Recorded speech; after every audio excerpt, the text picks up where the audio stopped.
जी sir, जिस तरह से आज जो विधायक शामिल हुए हैं, इससे क्या प्रभाव पड़ा? शामिल नहीं हुए हैं। उन्होंने जो बीजेपी सरकार को समर्थन दे रखा था, इंडिपेंडेंट विधायक हैं, उन्होंने समर्थन अपना वापस लिया है और बाहर से कांग्रेस को समर्थन देने का फैसला किया है। और ये फैसला उन्होंने जन भावना के अनुसार किया है। जन भावना बन चुकी है, सरकार के मौजूदा सरकार के खिलाफ है। उन्होंने कहा भी जन भावना बनी हुई, इस वास्ते कांग्रेस का समर्थन करना चाहते हैं। क्या सरकार को कोई खतरा है सर? देखिए, मॉरल राइट खत्म हो गया सरकार का, प्रशासन का, और उन सरकार को तुरंत पद छोड़ देना चाहिए, इस्तीफा देना चाहिए और राष्ट्रपति शासन लागू कर देना चाहिए ताकि निष्पक्ष चुनाव हो जाए। पहले से संपर्क में थी सर? है? पहले से संपर्क में नहीं, पहले संपर्क का नहीं ना, फैसला किया है जन भावना को देखते हुए उन्होंने समर्थन देने का फैसला किया। बाहर से हमने उनका स्वागत किया। कांग्रेस में क्या प्रभाव पड़ेगा सर? कांग्रेस का समर्थन करेंगे ना वो चुनाव में। अब चुनाव, पार्लियामेंट के चुनाव में बाहर से कांग्रेस का समर्थन करेंगे, फायदा होगा कांग्रेस को। पार्टी की सरकार पर किसी प्रकार का कोई खतरा नहीं है।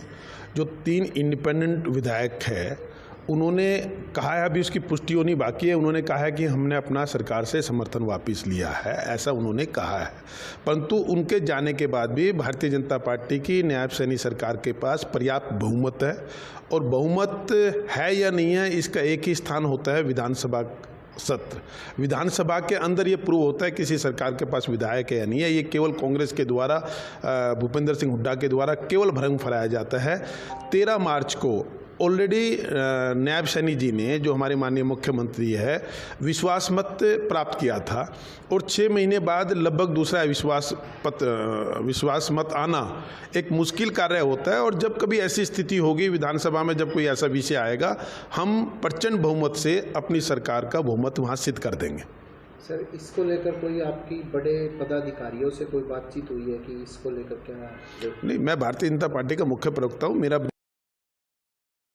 आप निश्चित रहिए, जब भी ऐसी स्थिति होगी विधानसभा में, सदन में, भारतीय जनता पार्टी की सरकार प्रचंड बहुमत से अपना बहुमत सिद्ध करेगी। ये केवल राजनीतिक बयानबाजी है। लोकसभा के चुनाव के मद्देनज़र ये सिर्फ एक बयानबाजी की जा रही है।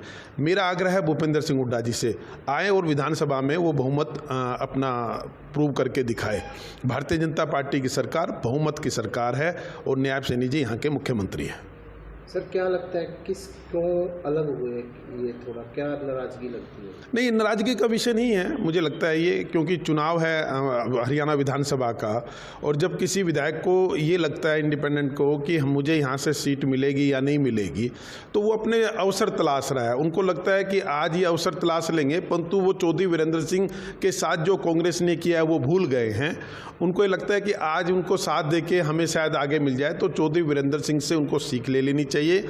जो इतने बड़े नेता थे, उन्होंने भारतीय जनता पार्टी छोड़ी, उसके बाद वो कहीं के नहीं रहे। तो ये उन 3 विधायकों को भी जल्दी समझ में आ जाएगा कि वहाँ जाकर उनको कुछ नहीं मिला है। तो नहीं, उनको लगता है कि वो देखिए, इंडिपेंडेंट विधायक है तीनों। इनको ये लगता है कि हमें आने वाला चुनाव लड़ना है तो किसी न किसी राजनीतिक पार्टी से लड़ना होगा।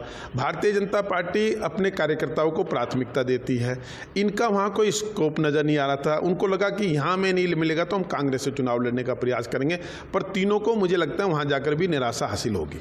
चुनावी समय भूपेंद्र सिंह हुड्डा जी तो आज तक केवल जोड़ तोड़ की राजनीति करते रहे हैं। इन्होंने जब अल्पमत की इनकी सरकार थी, जब ये 2009 में इनकी सरकार बनी, उस समय इनको हजका को भी इन्होंने तोड़ा और इंडिपेंडेंट लोगों को भी तोड़ा।